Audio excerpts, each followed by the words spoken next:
Hi, welcome back to class. So we're entering week 3 of American government, which in a regular semester would be, I guess, your 5th and 6th week of the class. And so, like I said, we start off a little slow with this, and then we'll pick up speed as we move on. This week there'll be no videos, and part of the reason is because I'm going to upload in the middle of the week some directions for another assignment that we have coming up later.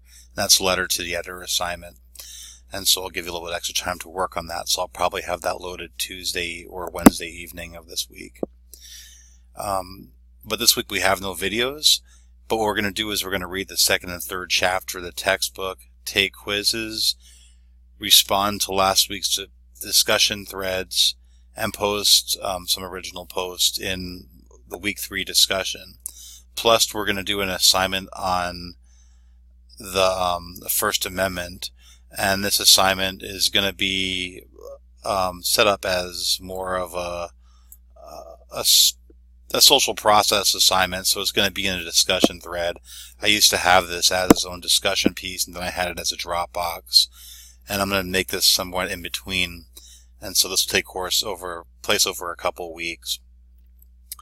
But I'll make sure you do all the posts in it, and it should be interesting to do.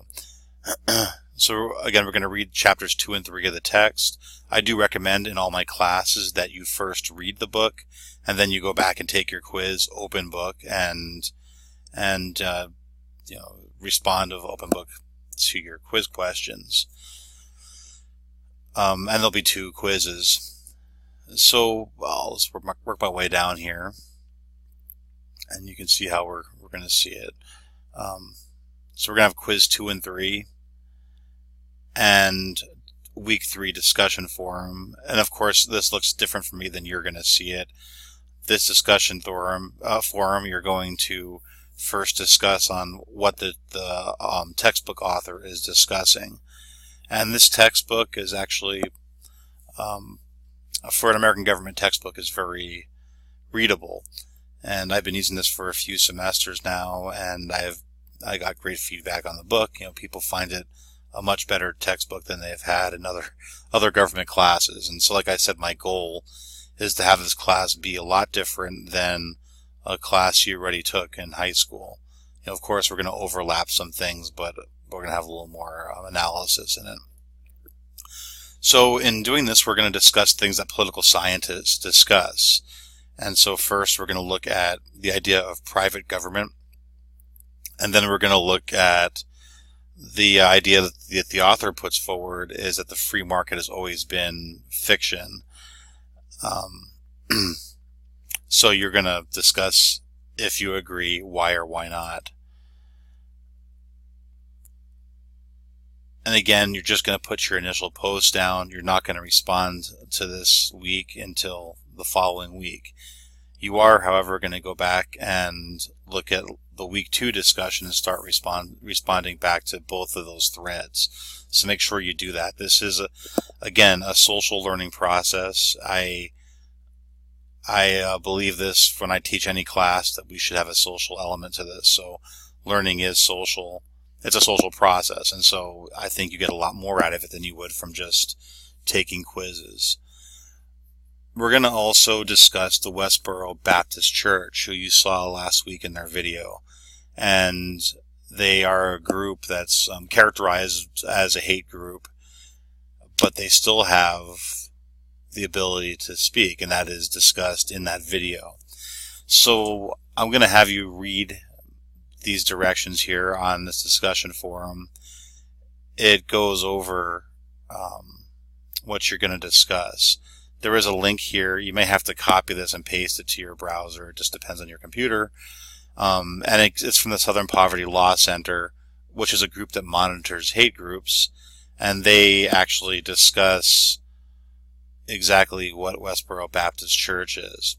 So they're a good reference to use for any class where you discuss race or possibly hate groups. But it's actually a very interesting place to look around on their website. So you're going to have a discussion. I want you to have a discussion like people have when they're in an education setting. you're going to answer 2 questions this week, and this is going to take place in a later week. But first, you're going to take a yes position and a no position. So you're going to describe why the protest should be considered protected speech, and then you have to explain why it should not be protected. So you're going to take both sides of this. You're not going to be able to choose one or the other. In a lot of discussions that we have, and I'll just kind of give you some information for other political science classes you may take, often when we're discussing something, an answer is not as clear-cut as you think it should be. And so if you discuss a group like the Southern Poverty Law Center, it is very easy for someone to come out and say they shouldn't speak. They shouldn't have the right to do what they do because what they are doing is very, very emotional. And it's very easy to take a position against them. I want to challenge you to try to come up with a reason why their speech should be protected, even if you don't agree with what they're saying. And this is a very difficult thing for a lot of students to do, but I think it's a very important exercise. And then if you, and then you're also going to give a discussion on why it shouldn't be protected. So you're going to do a post on each one of them. And I want to get away from the idea of your feelings. You know, this class isn't a feelings 101 class. This is a political science class. And so you're going to get away from the feelings, and you're going to discuss this like you would if you're having an educated discussion of somebody. Anybody, of course, can go on and say they don't agree with them and they don't like what they're saying, but there's more to a good discussion than how people feel about it. And again, these guys are a hate group, so it's really easy for people to not want them to be able to speak. but I want you to challenge yourself to take both sides. And because you're taking both sides, you're not forced to take any one position. But I want you to get in this habit.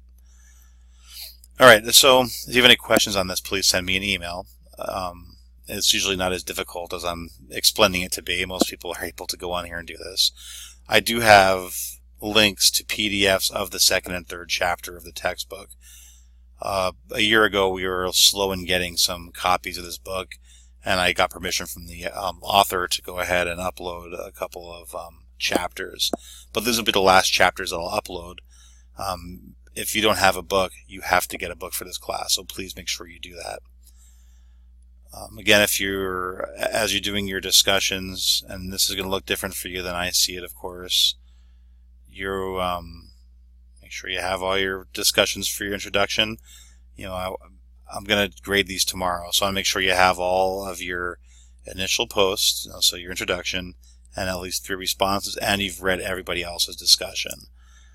Then we have, where's my week 2? There's a 2nd week discussion in the class, and here you are. So I want you to make sure you have done your initial post here. Here is where you're going to go for your second week. You're going to respond to both of these threads at least 3 times over the course of 3 different days. So you're going to pop back to the communications tab to respond to all your initial posts. And I hope you understand the logic behind this. It's really hard for me to explain this in a short class. Usually in my semester-long class, it takes a few weeks for people to get the hang of it. I want you to have a real discussion. And I do this. This is a tool that one of my friends uses at